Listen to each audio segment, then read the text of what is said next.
But in that group of men, the fathers and the husbands, I ended up having mentors. Okay. So, to be Kind of exact, like uncles, I guess.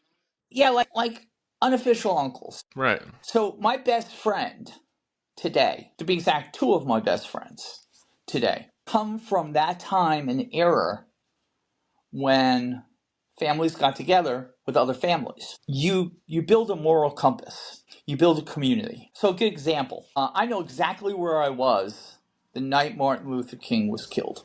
We were at the diner. George, the guy that owned the diner, I think his name was George. He had a little TV set, one of those little black and white TV sets behind the register. Yeah. Walter Cronkite interrupted the show that was Normally on scheduled programming.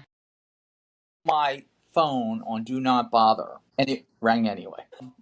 I'm going to fix that too because I don't want to hear it. So hang on for a second. Come on. Okay, if I start playing with it too much, it's just going to go crazy. Okay, so anyway, we're at the diner.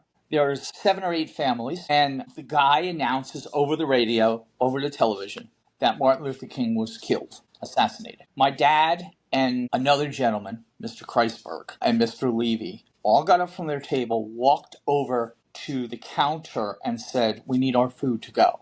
We need to leave right now." So my dad loaded up his Jeep Wagoneer and led the other 2 families down the road out of the danger zone. It built character. Where did he get me. shot at? Well, he was shot in another state, but the black Right. community in the city of Asbury Park was already at an unrest. Oh, I didn't even think of that. Yeah. So within minutes after Martin Luther King was assassinated, the black community came together to riot. We made it home safely, and I remember sitting on the couch in this little house I lived in, 2-story, 4-bedroom house.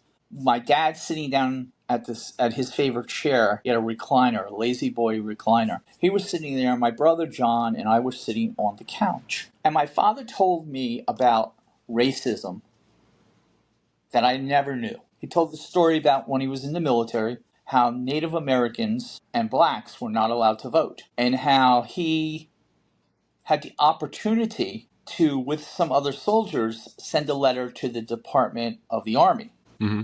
Never knew this. But it set me on a moral compass way.